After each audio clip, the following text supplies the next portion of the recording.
Et rebonjour et bienvenue toujours sur la mécanique universelle. Alors, nous sommes toujours le 30 décembre 2022, prêt à tourner la page de ce calendrier que nous avons créé.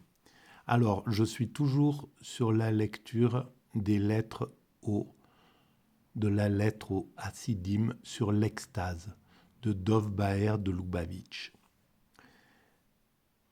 C'est toujours en lien à la théorie que je développe sur la mécanique universelle et qui essaie de démontrer de façon logique, à l'aide de la raison, que l'humanité est destinée à atteindre son ultime perfection. La paix universelle, la fraternité, une perfection technique, c'est-à-dire un monde parfaitement écologique. Donc autant dire que ça concerne notre futur. Nous travaillons tous à cette évolution sans le savoir pour l'instant. Et surtout, c'est l'arrivée de l'humanité dans l'extase, dans la fusion avec le divin. En fait, selon moi, c'est ce que l'humanité recherche intuitivement. C'est donc une évolution spirituelle que l'humanité poursuit. Voilà. D'où l'intérêt de lire les choses reliées à l'extase, par exemple. Alors, je vais continuer ma lecture. Je l'ai commencé, il y a d'autres vidéos antérieures que vous pouvez écouter pour savoir. J'en étais là. Donc, je lis, je découvre et je commente éventuellement. Il n'y a aucune raison de douter de l'authenticité de ce récit et de ce qu'il implique. Les idées de Schneur Zalman, pour nouvelles qu'elles fussent, sont redevables au moins en partie aux doctrines enseignées par le Magide et son fils. Hillel ben Meir de Poritch, mort en 1864, qui jouissait d'une grande autorité pour la compréhension de la nouvelle doctrine Abad, écrit « Au nom du saint Rabbi Abraham, fils de Rabbi le Magid, son âme est en Éden, j'ai entendu qu'une nouvelle méthode du service divin lui fut suggérée par les batailles du Frédéric le Grand. Et c'est là où on voit que l'intuition créatrice pour un artiste, mais pour un spirituel, c'est la même chose. Elle se nourrit, arrive comme par magie de quelque chose qu'on regarde, qu'on voit dans la vie courante, va nous éclairer et on ne sait pas pourquoi. Par exemple, cette phrase « l'humanité est destinée à atteindre sa perfection », l'amour absolu, c'était ça. Je l'ai écrit de façon complètement intuitive. J'écrivais des petites nouvelles et cette phrase s'est posée devant moi. Elle est certainement née de toute une quête ça faisait longtemps que je me demandais qu'est-ce que j'étais venu faire sur cette terre, pourquoi j'étais présent, quel était le sens de tout ça. Et donc, ça s'est concrétisé comme ça. Et voilà la puissance de l'intuition. Et la puissance pour moi, c'est divin. Mais bon, on peut le prendre comme simplement de l'intuition. Mais en tout cas, c'est ce qui a donné l'intuition d'un Dieu unique, universel, que nous ont apporté le judaïsme. Et voilà, par exemple, etc. Bon, après, on peut penser que c'est Dieu qui nous a transmis cette chose-là. De toute manière, je pense que ça vient du divin, mais d'une forme qu'on ne peut pas encore comprendre comment l'intuition vient à l'esprit, pourquoi elle vient, comment elle vient, etc. Mais on n'a pas tout compris dans l'humanité. On voit tout ce qu'on découvre progressivement. Juste sur les animaux qui nous entourent, l'éthologie découvre des choses incroyables. Sur sur la communication entre les arbres, bon, on voit à quel point on a encore des belles heures, des beaux jours, des belles années, des belles décennies de découvertes à faire, voilà, pour ceux qui aiment ça. Alors, donc, il avait eu l'intuition du service divin suggéré par les batailles de Frédéric le Grand. C'est l'idée d'attaquer Rennes. Il semble qu'on ne range plus comme autrefois pour s'attaquer l'un l'autre. Au contraire, on esquive l'ennemi pour l'encercler ensuite et le contraindre ainsi à se rendre. Et oui, c'était ce qui s'était passé. Je suppose que à l'époque des Romains, des Grecs peut-être, des Égyptiens, les armées se faisaient face à face et puis se projetaient les unes contre les autres dans un carnage un peu sans nom. Donc, il y avait une autre façon de pratiquer la guerre à l'époque de Frédéric le Grand. Et donc, esquiver l'ennemi pour l'encercler. De même, naguère, le service divin comportait une guerre qu'on livrait contre le mal. Voilà. Alors là, c'est très intéressant parce que c'est vrai que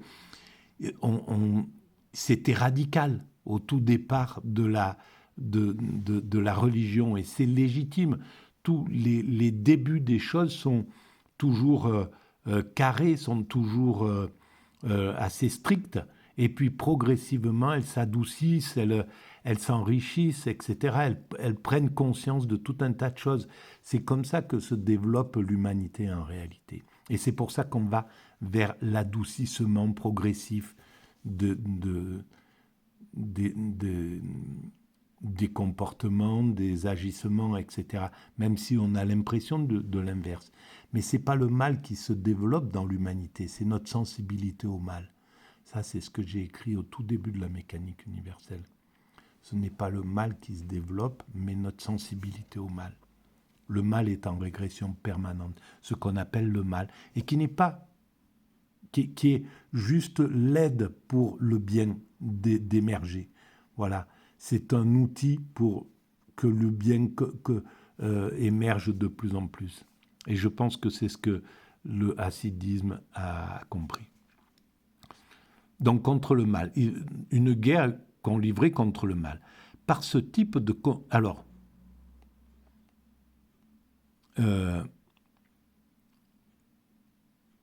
voilà. De même, naguère, le service divin comportait une guerre qu'on livrait contre le mal. Par ce type de contemplation qui conduit à l'extase, l'homme réprimait ses traits de caractère. Mais l'ange, a découvert une nouvelle méthode par laquelle l'homme se rattache à la catégorie même du divin. Et là, ça me parle tout à fait. Je vous renvoie à des philosophies sur Dieu. Voilà les vidéos que j'ai mis en ligne il y a quelques jours en arrière. Et qui parle de Dieu. Voilà comment moi je le considère. Et effectivement, l'homme se rattache à la catégorie même du divin. L'homme est construit du divin. Il est divin. Nous sommes divins. Mais simplement, dans la vie ordinaire, on ne le sait pas, on ne s'en rend pas compte. On n'est qu'au contact de notre ego, donc de nos pulsions, de nos désirs, de notre caractère, de ce caractère. Et par contre, quand on est en état d'extase, on est au contact absolu du divin qui est nous. Nous sommes divins et l'extase permet cela. Et ce n'est pas pour rien que l'humanité cherche à atteindre l'extase. Donc, et c'est là où on voit la puissance de ces pensées. Voilà, ces rabbis ont fait l'expérience de l'extase pour pouvoir l'enseigner comme ça. Ils l'ont vécu. C'est évident, quoi. Et tous les grands fondateurs, je pense, des grandes religions, des grands mystiques, ont vécu l'extase. Et c'est comme ça qu'ils ont été éclairés de l'idée du divin. Donc, l'homme se rattache à la catégorie même du divin. On y parvient par le moyen de la contemplation sur les profonds mystères des faces supérieures. Alors, les faces supérieures, c'est écrit ici, 6. Parzoufim, les faces de Dieu, terme qui désigne aussi dans la Kabbale les combinaisons entre les séphirotes.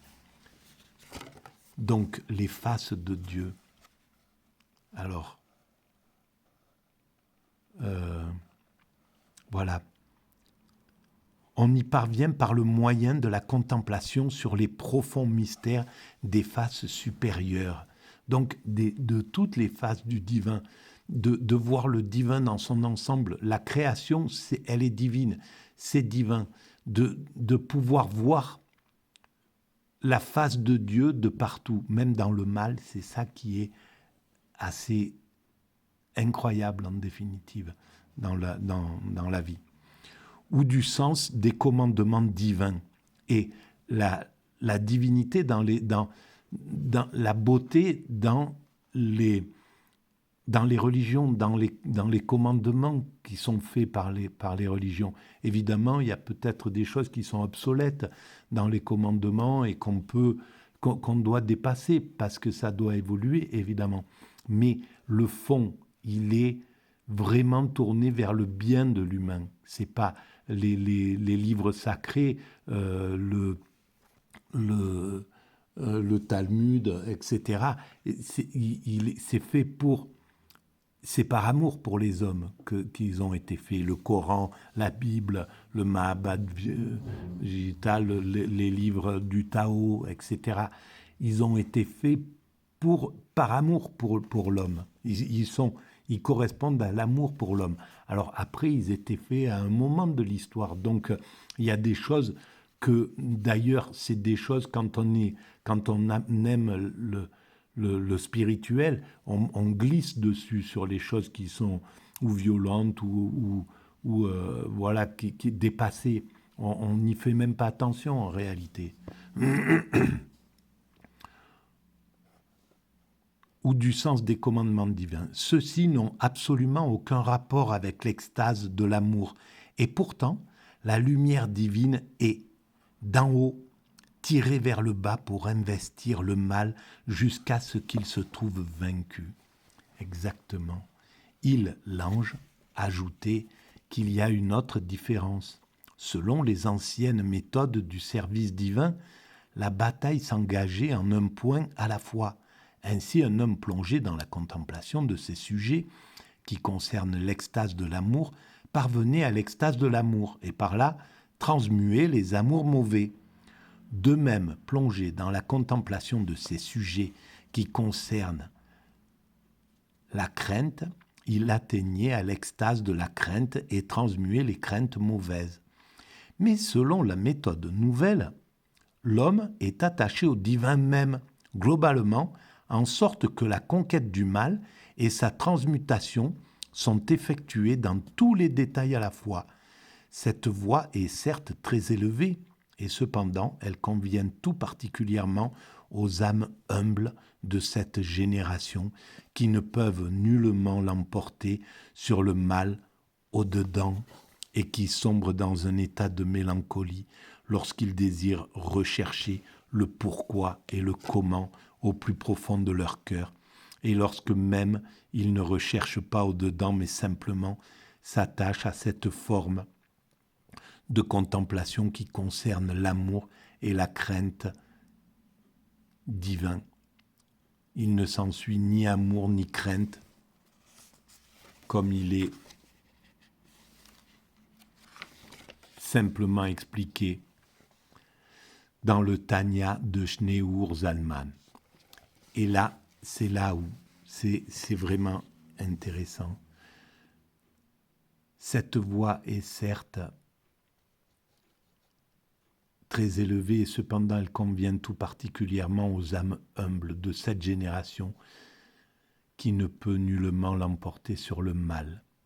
Parce que là, ça a été écrit dans des périodes troublées, des périodes où la communauté juive subissait de lourdes violences. Et donc, il y a quelque chose face au mal qu'on n'arrive même pas à comprendre, puisqu'on est d'un seul coup le bouc émissaire de la haine qui est le mal de vivre de l'autre, en somme. Et en fait, on ne comprend pas ce qui se passe. Et là, ça conduit à l'humilité, justement à une spiritualité qui est vraiment d'une profondeur absolue, à mon sens.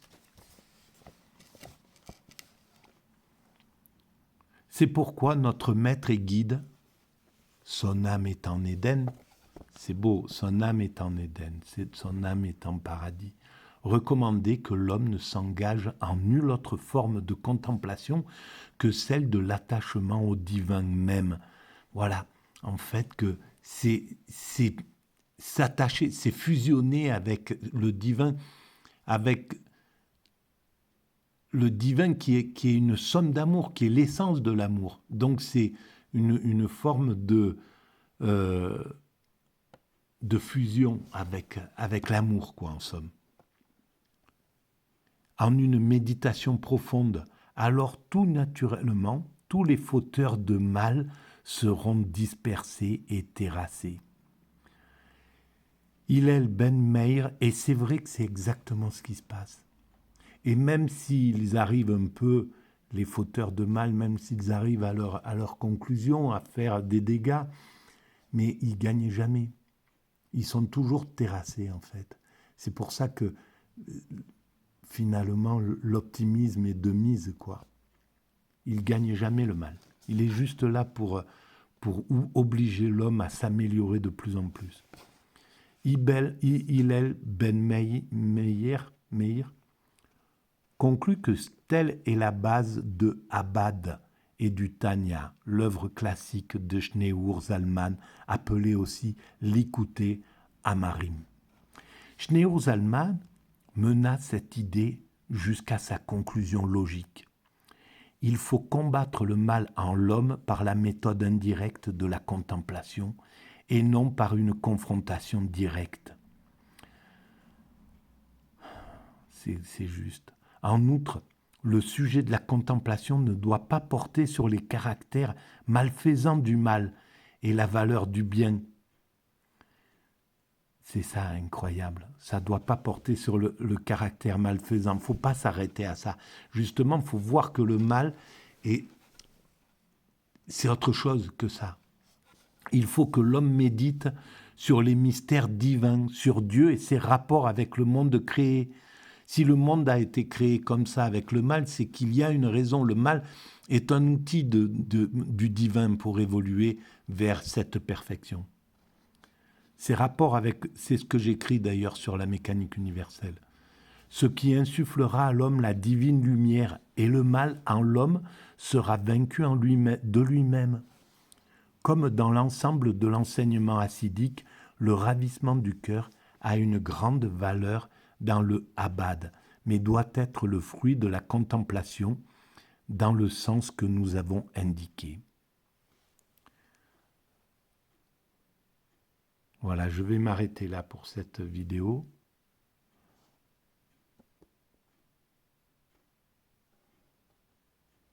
Je vais m'arrêter là. Voilà, à bientôt, j'en refais une dans la foulée. Merci, à bientôt.